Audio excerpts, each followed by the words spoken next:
Olá, sejam bem-vindos ao programa Apontamentos da Semana. É um prazer estar novamente consigo. Nesta lição nós vamos refletir sobre as relações sociais na visão de Pedro. A carta de Pedro também aborda diretamente algumas das difíceis questões sociais existentes no seu tempo. Por exemplo, como é que os cristãos deveriam conviver com um governo opressivo e corrupto, como era o de Nero naquele tempo? Seriam os conselhos de Pedro transversais a cada geração? Como deveriam reagir os escravos cristãos ao serem tratados de modo severo e injustamente pelos seus senhores? Embora as relações modernas entre empregador e empregado sejam caracterizadas pelos direitos do trabalhador, no constitucionalismo moderno, na sociedade clássica romana as relações laborais eram praticamente esclavagistas. Infelizmente, como ainda em muitas partes do globo. Contudo, é fascinante que Pedro aponte para Jesus e para o modo como ele respondia ao maltratamento, como sendo o exemplo do modo como os cristãos devem comportar-se quando tiverem de encarar a mesma situação. E nos relacionamentos matrimoniais? Como é que as mulheres e maridos deveriam posicionar-se perante assuntos de tensão? Veremos já nos próximos momentos. Pedro, uma vez mais, incentiva os crentes a porem em prática um tipo de amor que só pode ter origem em Deus. Acima de tudo, porém, tendo amor intenso uns para com os outros, porque o amor cobre a multidão de pecados. Diz ele, no capítulo 4, versículo 8. A palavra que Pedro usa para descrever este amor cristão é ektenes. É um vocábulo que significa aquilo que nunca falha. Também traz a ideia do atleta que estica os músculos para dar o máximo de si na corrida. O amor cristão exige tudo o que uma pessoa pode reunir na sua energia espiritual, mental e física. Significa amar aquele que não é digno de ser amado. Significa amar apesar da injúria e do insulto. Significa amar mesmo quando esse amor não é correspondido. É um tipo de amor que exige cada átomo da energia humana. Pedro afirma enfaticamente que esse amor deve ser intenso na sua manifestação e protetor na sua atitude. O amor brilha como o sol e protege como um escudo. Se o ódio suscita contendas, o amor cobre as transgressões, diz Provérbios 10, 12. É óbvio que não devemos tomar a expressão o amor cobre a multidão de pecados como um mote para defender a doutrina da impunidade. Nem devemos usar esta passagem para justificar a falta de correção e a disciplina dos faltosos. Na verdade, devemos entender que o amor não é conivente com o pecado, mas não se deleita em expor o pecador a vexame público. A morte de Jesus cobriu os nossos pecados, ou os pecados de quem se arrependeu, e libertou-os. Deus instituiu a família, a igreja e o governo. Ele não é um Deus de confusão, mas de ordem. O princípio da autoridade e o dever de submissão são ensinos claros nas Escrituras, mesmo num contexto turbulento como o Império Romano, e mesmo tendo o insano imperador Nero no poder. Mas Pedro não recuou nem transigiu com a verdade. Ele disse, obedeçam ao rei, capítulo 2, versículo 13. Destacamos alguns pontos importantes. Em primeiro lugar, a abrangência da submissão. Sujeitai-vos a toda a instituição humana, diz o capítulo 2, versículo 13. A magistratura certamente existe por direito divino, mas a forma particular de governo, ou o modelo de magistratura, ou as pessoas que o executam, são humanas, suscetíveis de falhar, governadas por leis e constituições de cada país em contextos particulares. O abuso do poder, ou a corrupção, não provém de Deus. A palavra grega hipotaget, traduzida por sujeitai-vos, significa colocar-se debaixo de, submeter-se. A submissão não é uma opção, mas um mandamento. Um cristão não pode ser anárquico nem rebelde. Pode e deve discordar de uma autoridade constituída, sempre que esta for abusiva ou inconstitucional nas suas funções, mas jamais deve insurgir-se contra o princípio da autoridade. A submissão não significa obediência cega nem subserviência. No projeto divino não há espaço para o autoritarismo despótico ou absolutismo. A desobediência civil poderá ser uma possibilidade quando estiver em jogo liberdades fundamentais, como a liberdade religiosa, a liberdade de consciência ou até a liberdade de expressão, desde que mantenha a regularidade. Uma vez que mais importa obedecer a Deus do que aos homens. Atos 5, 29. A obediência às autoridades constituídas é um dever que decorre da nossa obediência a Deus. E é por causa do Senhor que nós somos submissos às autoridades. A expressão submissão por causa do Senhor inicia um processo de relativização e não divinização das autoridades e instituições públicas. Não é por causa delas, como se fossem divinas, que o cristão se submete, mas por uma causa externa a elas, Jesus Cristo.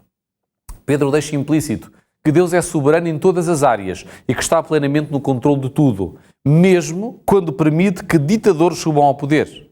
Pedro menciona os níveis da autoridade, quer seja o rei como soberano, quer as autoridades como enviadas por ele, ou aqueles que são enviados até por ele, pelas autoridades. Capítulo 2, versículo 13 e o versículo 14. O que Pedro está a transmitir é que o respeito e a obediência não dirigidos à pessoa em si, mas são dirigidos à função que esta ocupa. Pedro escreveu esta epístola nos últimos anos do perverso imperador Nero. Nero subiu ao poder no ano 54 da era cristã, aos 17 anos de idade, e cometeu suicídio 14 anos depois. Apenas uma curiosidade, Nero, segundo alguns historiadores, dizem que abriu o ventre da sua mãe para ver de onde é que tinha vindo, só para percebermos a iniquidade daquele homem. E morreu no ano 68 da era cristã. Durante o reinado deste imperador, o próprio Pedro sofreu martírio. Pela sua conduta, Nero não era digno do alto cargo de imperador romano. Mas mesmo assim, Pedro reconhece-o como soberano e exorta os cristãos a honrá-lo. A obediência civil. A obediência civil é a expressa vontade de Deus para o seu povo, especialmente num contexto em que esse povo é caluniado, perseguido e despojado. Um exemplo vale mais do que 1000 palavras. Por outro lado, a submissão cristã não equivale à escravidão nem à fraqueza. Em 2 de Pedro, no capítulo 2, no versículo 18, o texto diz: servos, sede submissos com todo o temor ao vosso Senhor, não somente se for bom e cordato, mas também ao perverso. Capítulo 2, versículo 18. A palavra grega usada aqui para descrever Senhor é déspotos, de onde vem a palavra déspota. O termo deixa implícito o poder e a autoridade ilimitada do Senhor.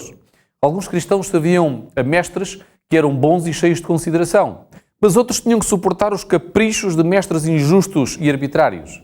A palavra grega oiktai, servos, derivada de oikos, casa, designa moradores da casa, escravos domésticos ou escravos alforriados. Portanto, Pedro dirige-se aos escravos domésticos ou da casa, aqueles que moravam e trabalhavam na casa dos seus senhores. Na época existiam mais de 60 milhões de escravos no Império Romano, e estes eram a maioria da Igreja Cristã primitiva. Segundo a lei romana, o escravo não era uma pessoa, mas um objeto, uma ferramenta viva para o trabalho. Os escravos convertidos, por causa da sua nova identidade em Cristo, poderiam revoltar-se contra os seus patrões. Pedro, porém, recomenda que estes fossem submissos aos senhores, independentemente de estes serem bons ou ruins. Trata-se de uma orientação que também foi dada por Paulo. O cristianismo, em essência, aboliu as distinções sociais, considerando todos como irmãos, mas na prática não tinha meios para o fazer. Por isso optou pela revolução pacífica, fazendo tudo em amor no temor do Senhor, até surgirem melhores dias.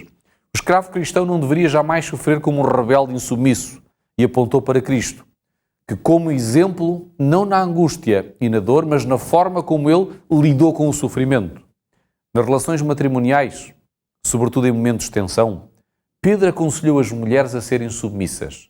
A instrução de Pedro às esposas tinha o objetivo de promover uma conduta honrosa no contexto da cultura patriarcal mediterrânica do primeiro século. É exatamente a mesma instrução dada aos escravos e aos cristãos em geral. Ele tinha o propósito de evitar lançar a palavra de Deus em descrédito, promovendo uma atitude positiva junto dos de fora. Os 3 sistemas sociais, contudo, eram injustos. O governo autocrático, a escravidão, o domínio masculino abusivo sobre a família, a escravatura. Pedro não tentou subverter o sistema. Em vez disso, ele defendeu princípios bíblicos que acabariam por derrubar todos estes sistemas. Pedro considerava as mulheres herdeiras da salvação.